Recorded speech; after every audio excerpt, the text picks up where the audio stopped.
사랑하는 여러분, 오늘 말씀은 우리가 익히 잘 알고 있는 말씀이기도 하지만 어쩌면 첫 번 부활절이죠.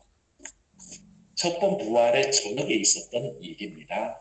부활의 사건이 새벽에 있었다면 이 오늘 이야기는 그날 저녁에 일어나는 일을 우리에게 전하고 있습니다. 이 날은 참 바쁜 날이었습니다. 왜냐하면 부활 새벽에 주님이 부활하셨잖아요. 막달라 마리아와 여인들이 무덤에 갔는데 이 무덤은 비어 있습니다. 그래서 깜짝 놀라서 기다리는 중에 천사가 고지해 줍니다. 주님은 죽지 않으셨고 부활하셨다. 부활하셨다. 여러분 부활의 그 능력을 믿으시기를 축원합니다. 부활하셨다고 알려주셨습니다. 막달라 마리아가 기쁨으로 제자들에게 달려와서 주님 부활하셨습니다. 무덤이 비었습니다. 그 얘기를 듣고는 이제 막 베드로와 제자들이 달려와서 무덤 안을 봤는데 정말 없죠. 근데 아직까지는 부활을 마음에 느끼지를 못했습니다. 그래서 자기 집으로 돌아가고 홀로 남아있던 막달라 마리아, 혹시 동산지기가 시신을 옮겼으면 그거라도 되찾고 싶어서 기다리고 있는데 그녀에게 주님이 나타나셨습니다. 부활하신 주님을 막달라 마리아가 만나게 됐고 큰 기쁨 가운데 제자들에게 다시 알리게 되죠. 주님이 부활하셨고 나는 그분을 만났습니다 라고 그렇게 전해주게 됩니다. 그리고 이제 이 저녁이 된 겁니다. 이때의 모습을 19절에는 이렇게 표현하는데요. 여러분 오늘 말씀 19절을 한번 주목해 보십시오. 읽습니다. 이날 곧 안식 후 첫날 저녁 때에 제자들이 유대인들을 두려워하여 모인 곳에 문들을 닫았더니 예수께서 오사 가운데 서서 이르시되 너희에게 평강이 있을지어다. 이때 상황은 어떤 상황입니까? 말씀에는 분명히 기록하기를 제자들이 누구를 두려워해요? 유대인들을 두려워하고 있다는 것입니다. 유대인들을 왜 두려워할까요? 예수 그리스도를 십자가에 못 박아 죽인 그들이 자기들도 제자들인 자기들도 죽일까 하는 두려움이 있었습니다. 생명의 위협을 받고 있었고 자기 삶이 마감될 수도 있다는 두려움 때문에 벌벌 떨고 있는 그 모습을 보게 됩니다. 그래서 어떻습니까? 문을 꽉 걸어 닫습니다. 문단속을 철저히 합니다. 이 닫힌 문이 사실은 제자들의 영적인 상태를 말하고 있습니다. 헬라 원어로 살펴보면요, 이 문이 지금 잠겨 있다는 이 상태를 얘기할 때에 우리나라에는 없는 문법 체계인데 헬라에는 완료형이라는 문법 체계가 있습니다. 이건 현재형도 아니고 과거형도 아닙니다. 과거의 한 지점에서 시작해서 계속 지금까지 이어오는 상태를 말할 때에 완료형이라는 표현을 쓰는데 이 단어가 완료형입니다. 잠근 상태로 끝난 게 아니라 이 잠금이 계속해서 유지되고 있는 상태를 일부러 나타내고 있습니다. 왜 이게 제자들의 영적 상태일까요? 그들은 문을 한번 잠근 다음에 열지 않는다는 뜻입니다. 꼭꼭 닫아두고 두려워 떨면서 모든 것을 막아 있는 상태가 바로 제자들의 영적인 상태입니다. 두려움에 아무것도 하지 않는다는 뜻입니다. 무서워서 꼼짝 않고 있다는 뜻입니다. 혹시나 무슨 일이 생길까봐 문을 닫아 걸고 나가지도 들어오지도 않는 그런 완전히 막힌 상태가 제자들의 상태였습니다. 그들은 나가지 않습니다. 세상 속으로도 나가지 않습니다. 성경이 이 모습을 반복적으로 얘기합니다. 지금 말씀 19절에도 그들이 문을 닫았다 그랬는데 26절을 잠시 넘어가 보십시오.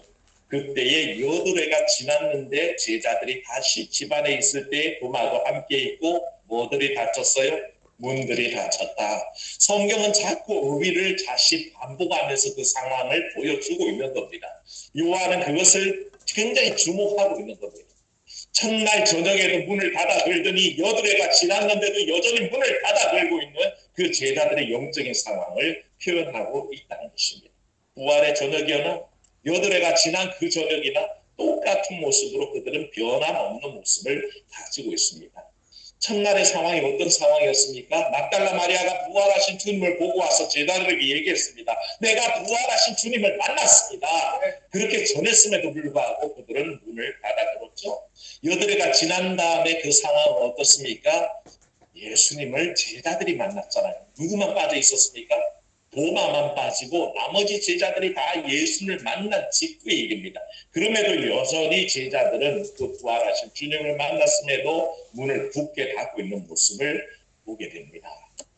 부활의 주님을 믿지 못한다는 뜻이 아닙니다. 그런데도 부활의 주님 만났음에도 불구하고 그들은 스스로를 올가매고 꼼짝하지 않는 모습이 그들의 영적인 모습이라는 거죠. 사랑하는 여러분, 우리가 믿지 않음도 아닙니다. 주 하나님이 안에 계시다고 생각하는 것도 아닙니다. 오히려 우리의 삶 속에 주의 능력이 늘 함께한다고 믿고 있으면서도 그게 우리 믿음이면서도 실상은 꼼짝 못하고 사로잡혀 있는 우리의 모습을 발견하게 됩니다. 그거 아닙니다. 사실은 부활의 본능을 발견했다면 문을 열고 나서야 합니다. 세상 속으로, 사람들 속으로, 관계 속으로 나가야 됩니다. 그게 바로 주님께서 주신 우리의 가운데 주신 본능인 것을 믿으시기를 축원합니다. 코로나가 우리 가운데 덮쳐와 있잖아요. 여기에서 자유로운 사람 아무도 없습니다. 그런데 주의 본능을 믿지만 어떻습니까? 우리는 문을 닫아버립니다. 꼼짝하지 않습니다. 그리고 부활하신 주님을 믿지 않음도 아닌데, 그 능력을 믿지 않음도 아닌데 우리는 아무것도 하지 않으려고 자꾸 움츠려드는 모습을 보이고 있다는 것입니다. 그게 바로 우리의 모습입니다. 부활의 주님도 알고 그 부활하신 주님을 믿습니다. 오늘도 우리가 사도신경 외웠잖아요. 사도신경에는 이 부활의 고백이 몇 번 들어갑니까? 이럴 때 보면 꿀먹은 덩어리가 되셔서 대답 다 외우시잖아요. 2번 고백하지 않습니까? 우리는 늘 본디오 빌라도에게 고난을 받아 십자가에 못 박혀 죽으시고 장사된 지 사흘 만에 죽은 자 가운데서 다시 살았었다는 거 고백하잖아요. 그래 끝부분에 가면 또 어떻게 고백합니까? 몸의 부활과 영생을 믿습니다.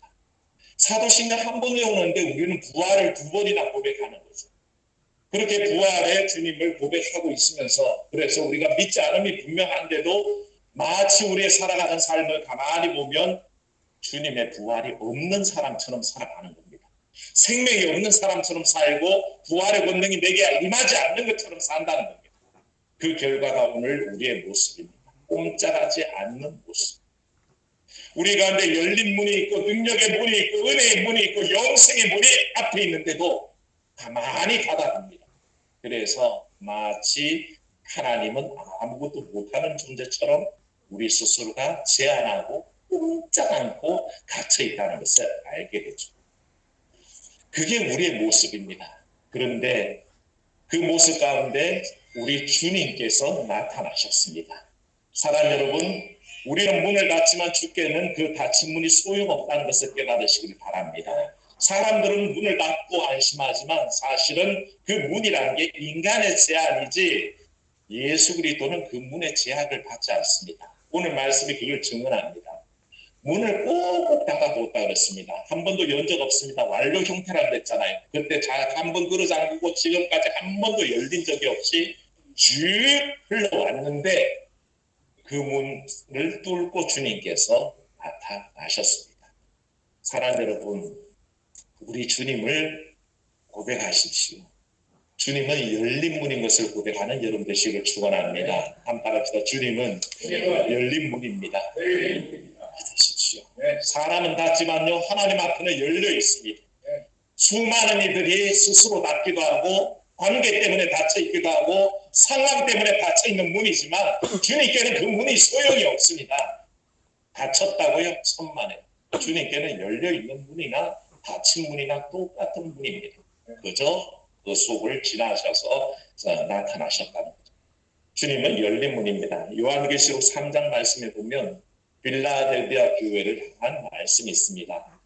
요한계시록은 소아시아 7교회를 향해서 주님께서 다 말씀하셨는데 유독 2교회는 책망이 없이 칭찬만 한 교회가 있습니다. 그 교회가 서머나 교회요, 또 한 교회가 빌라델비아 교회였습니다.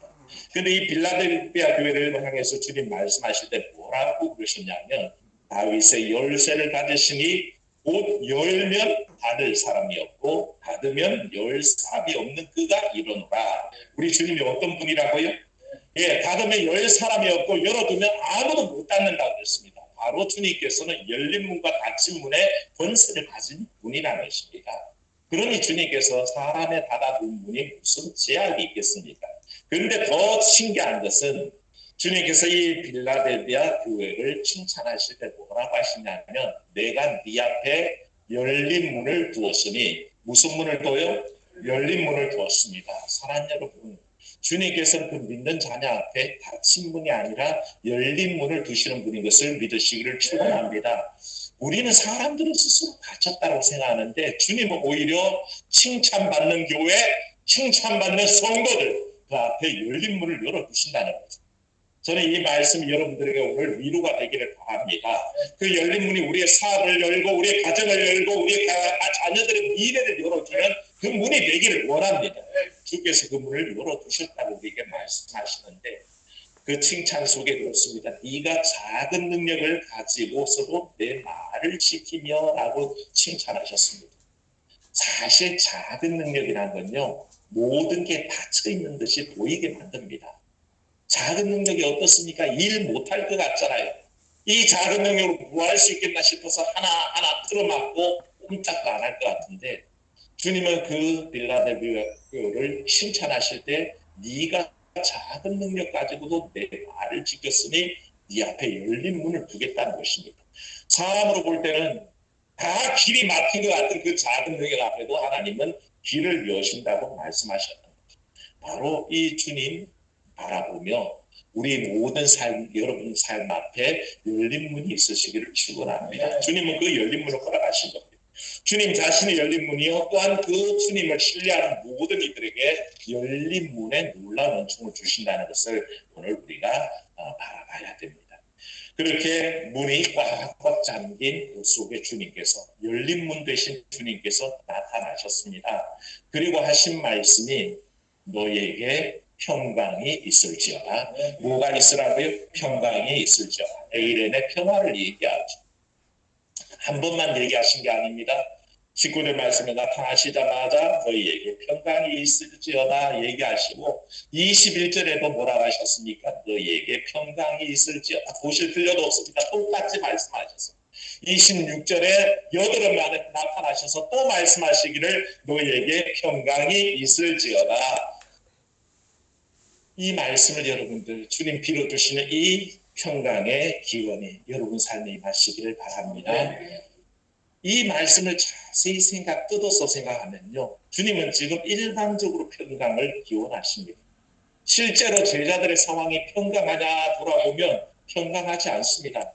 그들의 지금 심적 상황은 어떻습니까? 두려워서 벌벌 떨고 있잖아요. 무서워서 문을 닫고 있잖아요. 뭐가 평강합니까? 오늘 우리의 심리 상태와 똑같다는 것입니다. 코로나 때문에 무섭고요. 코로나 때문에 수입이 떨어져서 무섭고요. 생계가 위협받으니 무섭고요. 혹시 내 자녀가 밖에 나가 학교 갔다 오는 게 코로나 걸릴까 봐 두렵고요. 모든 것이 다 두려움에 떨고 있는 그때가 무슨 평강이 있겠습니까? 바로 제자들이 그와 같이 두려움에 떨고 있는 겁니다. 근데 주님께서는 나타나시자마자 3번이나 반복해서 하신 말씀이 너희에게 평강이 있을지어다. 그러면 주님이 바보가 아닌 다음에야 왜 이렇게 말씀하실까요?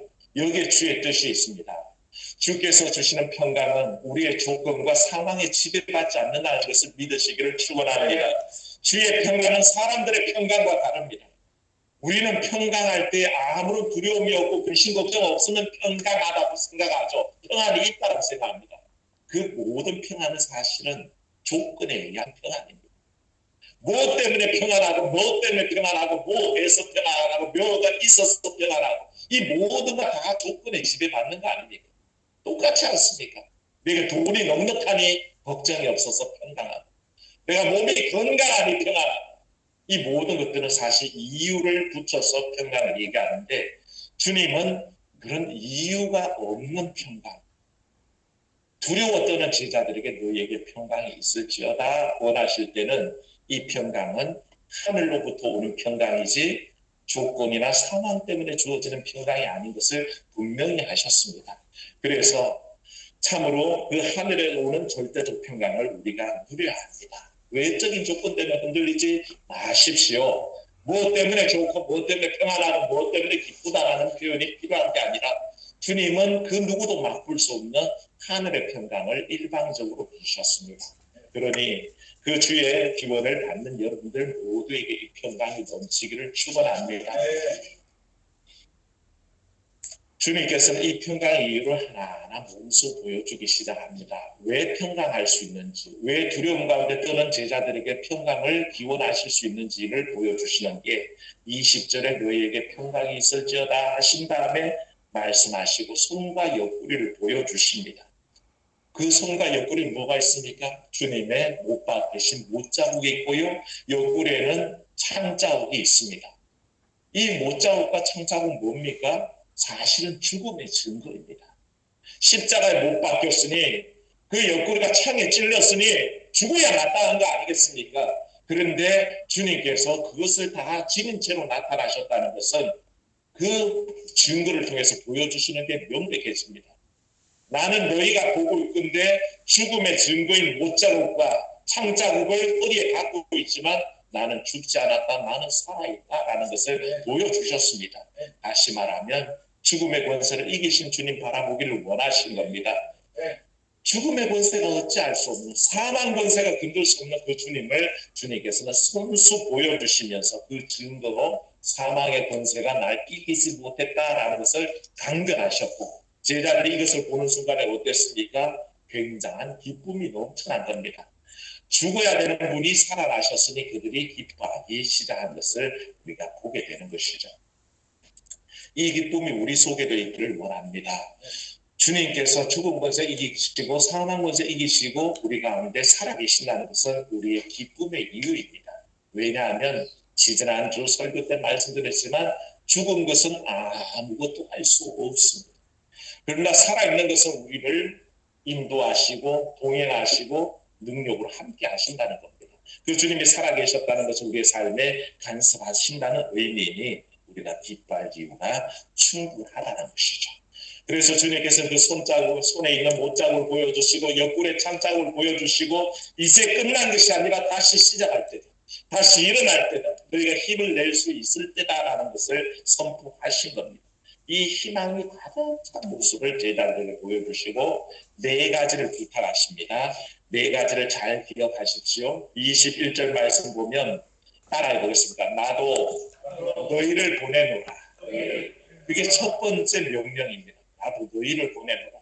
22절에 두 번째 명령이 있습니다. 따라합시다. 성령을 받으라. 두 번째는 성령을 받으라 그러셨습니다. 세 번째는 23절에 나와 있습니다. 간접적인 형태이지만 따라합시다. 누구의 죄든지 사하라. 그게 세 번째 간접적인 명령입니다. 그리고 27절에 마지막 네 번째 명령이 있습니다. 따라합시다. 믿음 없는 자가 되지 말고 믿는 자가 되라. 주님이 이 네 가지 명령을 하셨습니다.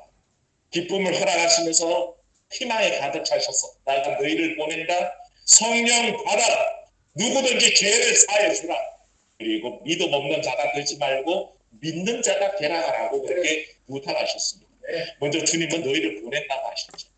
주님은 우리를 보내시는 분입니다. 이 주님의 뜻과는 달리 제자들은 어떻게 했습니까? 문을 딱 크게 잠그고 나가지 않으려고 그랬습니다. 한 번 들어 잠근 채로 쭉 연결되면서 다시는 열지 않을 사람들처럼 그 속에 뭉클이고 있었습니다만 사실은 그게 주님의 뜻이 아닙니다. 주님께서는 부활의 권능으로 뭐라 합니까? 내가 너희를 보내노라. 닫힌 문에 있지 말라는 것입니다. 문을 열고 나가라는 것입니다. 세상 가운데로 사람들 가운데로 부활의 권능을 알지 못하고 절망 가운데 있는 백성들에게로 나가라는 뜻입니다. 주님은 그렇게 파송하고 계신 거죠. 그래서 제자들을 다른 말로 뭐라고 부릅니까? 사도라고. 사도가 뭡니까? 참으로 특별한 일을 위해서 보내심을 받은 자를 사도라고 부르죠. 그래서 주님의 제자들이 사도입니다. 지금은 세상이 코로나 때문에 숨지고 죽이고 있습니다. 그런데 오히려 교회는 어떻습니까? 이때 세상을 향해서 열려 있어야 됩니다. 우리는 세상을 향해서 문을 열어야 합니다. 생각해 보십시오. 단지 의학을 전공했다는 이유로 지금 의료계 일선에서 얼마나 많은 의료계 종사자들이 코로나와 목숨 내놓고 싸우고 있습니다. 그 사람들은 무슨 죄입니까? 사명이기 때문에 그렇습니다. 히포크라테스 선서를 할 때부터 생명을 위해서 자기를 내놓기로 선언이 되어 있는 사람들이기에 기꺼이 그 일선에 나가서는 사람들인 것을 보게 됩니다. 방종한 삶으로 그런 분들에게 피해를 끼치라는 말이 아닙니다. 우리가 세상을 향해서 보내심을 받았다는 것은 세상의 유익을 위해서 공헌하라는 뜻입니다. 우리는 그렇게 보내심을 받고 있는 겁니다.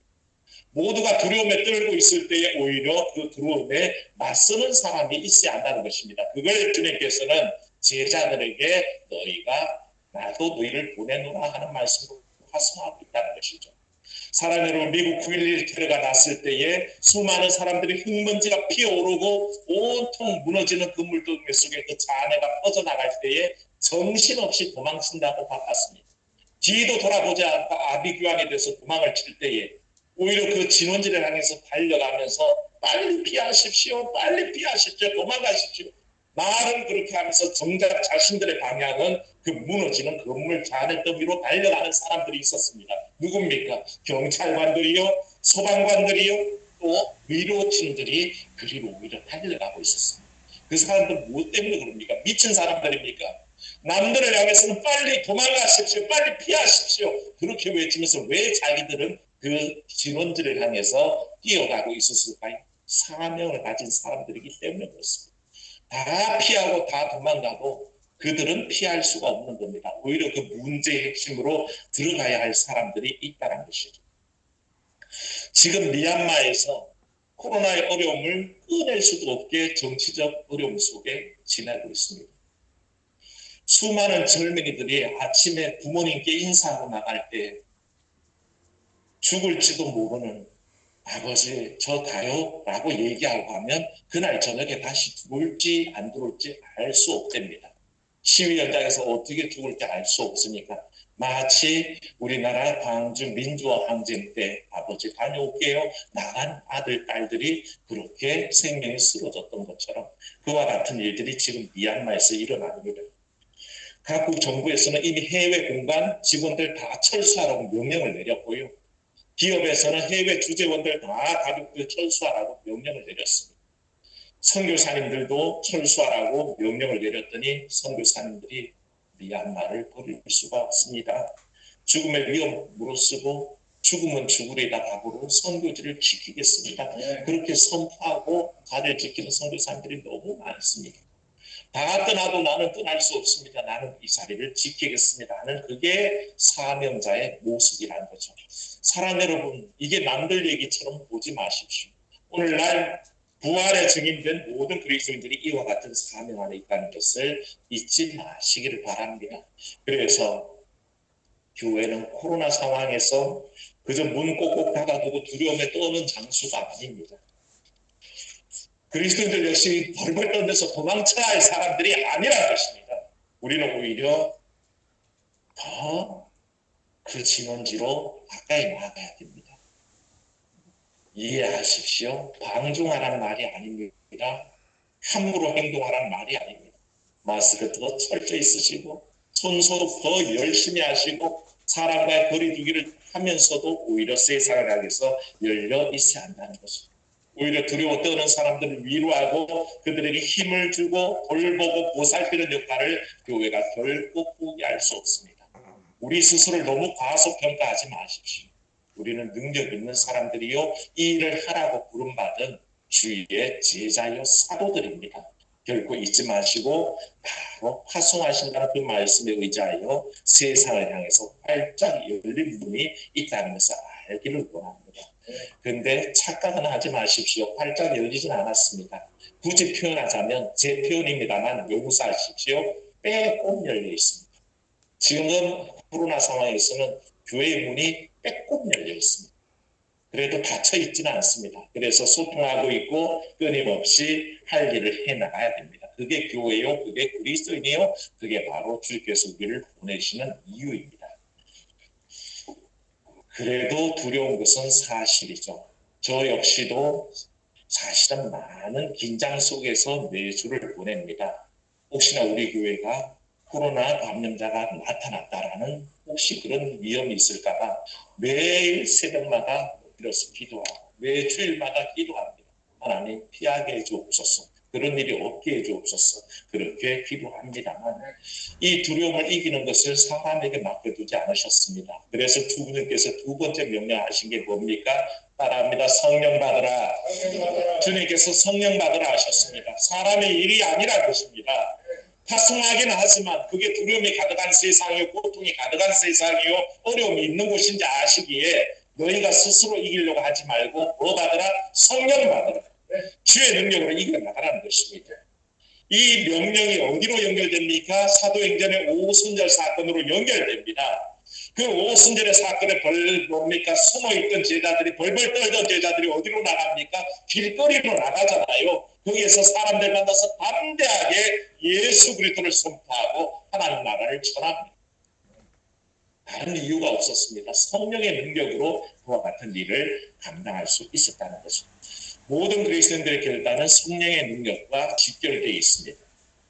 주님께서 부탁하셨죠. 오직 성령이 너희에게 임하시면 너희가 권능을 받고 예루살렘과 온 유대와 사마리아와 땅 끝까지 이르러 내 증인이 되리라. 전제가 있습니다. 증인이 되기 위해서는 뭐가 있습니까? 오직 성령, 오직 성령이 너희에게 임하시면이라고 단서를 붙이셨습니다. 그저 할 수 있다는 뜻이 아닙니다. 내 잘난 맛에 내 힘과 능력으로 내 지식과 경험을 가지고 할 수 있다는 뜻이 아닙니다.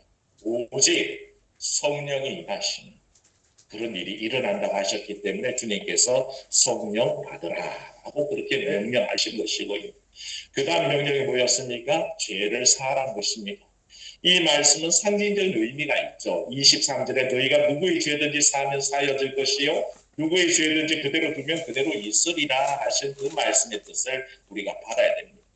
죄를 사할 수 있다는 권한을 주셨다는 뜻이 아니라 죄로 가득한 세상, 죄 때문에 고통받는 세상, 평화가 없는 그 세상에 가서 그 죄의 문제를 해결하고 위로하고 죄 사함의 치유함을 얻으라는 뜻입니다. 그 일을 하라는 것입니다. 교회가 가만히 있을 수 없습니다. 사람들에게 자유함을 주고 위로함을 주는 역할을 감당하라고 그렇게 권하시고요. 마지막 명령이 뭡니까? 기억나십니까? 따라합니다. 믿음 없는 자 되지 말고 믿는 자가 되라. 사랑하는 여러분, 이 말씀을 마음에 새기십시오. 믿음 없는 사람처럼 생각하고 믿음 없는 사람처럼 말하고 믿음 없는 사람처럼 행동하지 마십시오. 우리는 그렇게 부름받지 않았습니다. 생각을 해도 믿는 자처럼 생각하고 말을 해도 믿는 자처럼 말하고 행동을 해도 믿는 자처럼 행동하라는 것입니다.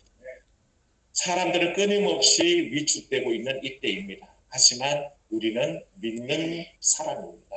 그래서 주께서 주신 믿음 안에서 주눅도 살 게 아니고 문 닫고 살 게 아니고 숨죽며 벌벌 떨고 있어서는 도저히 믿음의 삶을 살 수가 없습니다. 오히려 말씀드렸죠. 빼꼼 열린 듯이 보이는 그 문을 향해서 우리는 세상과 소통하고 세상에 희망의 메시지를 주고 세상을 위로하는 역할을 해야 합니다. 가능한 범위 내에서 해야 됩니다. 그것을 우리 주님께서 오늘 명하실 때에 사랑하는 여러분, 그때 우리가 주님 주시는 참 평강을 누리게 되는 줄 믿습니다. 그런 평강의 삶을 사는 성도들이 되시기를 주의 이름으로 축원합니다. 은혜로우신 하나님, 평강 있을지어다 말씀하시는 주의 음성 듣습니다. 그런데 주께서 평강을 비는 것과 반해서 세상은 평강이 없어 보입니다. 힘든 세상을 살아갑니다. 이 때를 지나는 사람들이 다 고통 속에 있는 것 같습니다. 그래서 교회도 그런 모습을 보이려고 할 때에 주여 이 말씀 안에 소망 가지게 하시고 이 말씀 안에 변화하게 도와주시옵소서. 주님께서 너희를 보낸다 하셨습니다. 세상 가운데 보내시는 거고 고통 중에 있는 사람에게 위로하시기 위해서 죄의 사슬에 매이는 사람을 해방시키려고 우리를 보내신다는 것을 알게 하시고 나가야 될 사람이 문 닫고 숨어 있을 수 없습니다.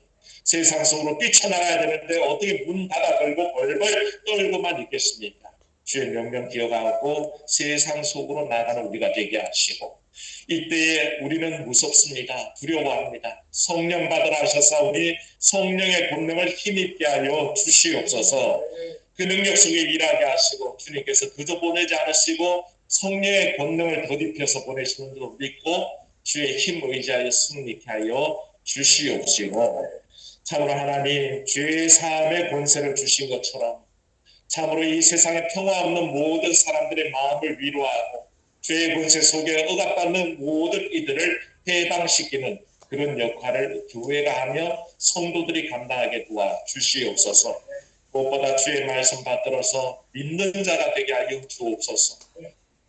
오늘의 상황이 너무 어려워서 말하는 것도 믿는 자처럼 말하지 못하고, 생각하는 것도 믿는 자처럼 생각하지도 않고, 행동하는 것도 믿는 자라고는 볼 수 없는 행동들로 우리를 채우고 있습니다.